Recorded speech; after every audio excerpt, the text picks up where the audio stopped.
Family office investors, when you look to invest in private equity, one of the first things you usually try to figure out is whether you should invest directly or through funds. Private equity direct investing is when you find, buy, create value in, and sell private companies on your own. And private equity fund investing is when you pay a private equity fund a fee, usually a 2% management fee and a 20% performance fee, to do it for you. In this video, we'll talk about the family office decision of whether or not to invest directly in private equity. We'll start off by explaining the math behind it. Then we will go beyond the math, and then we'll end with a final thought.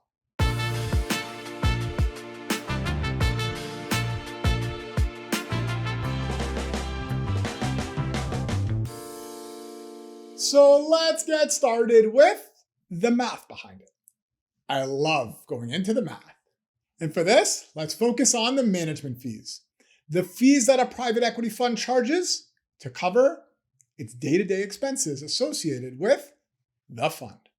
So all we're going to do is we're going to compare the cost of paying a fund its management fees versus using the equivalent amount in management fees to hire a team internally.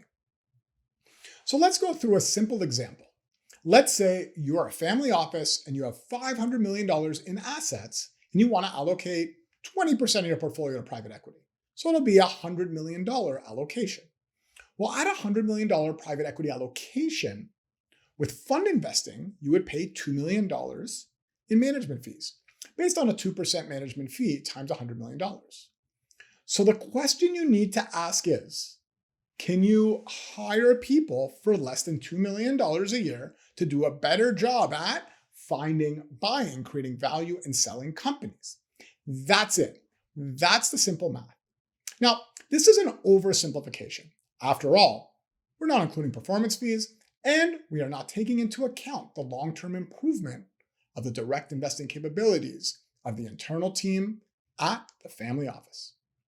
Now, this math clearly shows us why most $100 billion plus Canadian pensions have large direct private equity teams. The cost of those teams are well less than 2% per year of the assets allocated to private equity.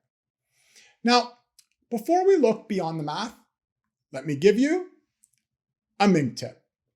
There's actually a hybrid to fund investing and direct investing, and that's co-investing, which we have talked about in a previous video.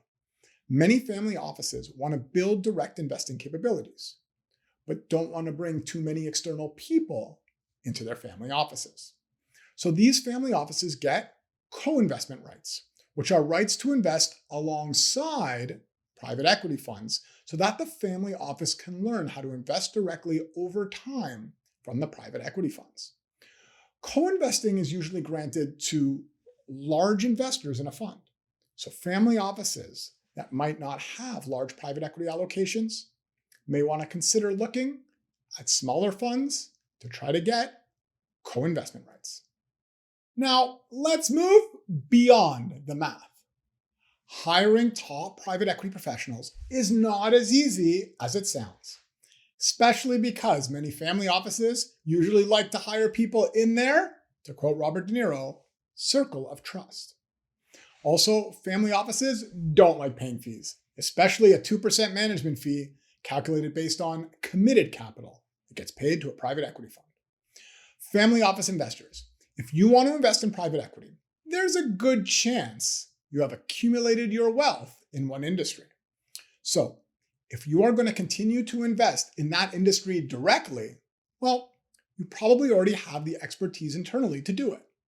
But if you want to build a direct investing strategy beyond your current expertise, you will need to be able to do many things, including get proprietary deal flow, conduct detailed due diligence, identify value creation opportunities, and more. Please don't just get deal flow from your friends, take minority positions in those companies without doing proper due diligence, and believe the investment is creating value because of paper gains. You know better than anyone that making money is a lot harder than it seems. You've been through the tech bubble.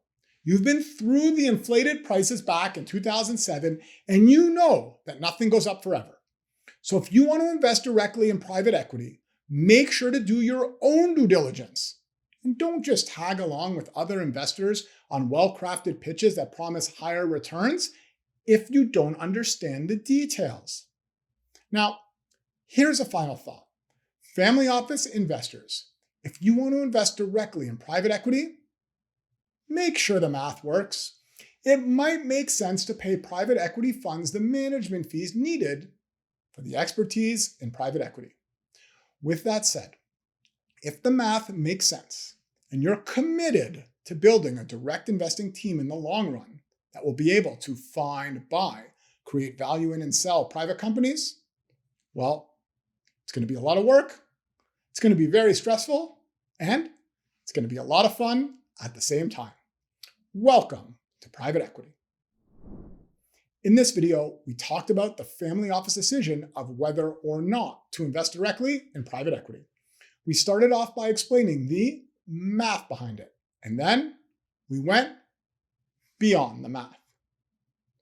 If you have any comments about other details family offices should look at when deciding to invest directly in private equity, please leave them in the comments below. Thanks for watching our video. If you enjoyed it, please click the like and subscribe buttons. And in the description below, you'll find links to our unique private equity newsletter that provides exclusive commentary on recent private equity deals, as well as our website and our LinkedIn page, where you can find more information on many private equity topics. Thanks, and we'll see you in our next video.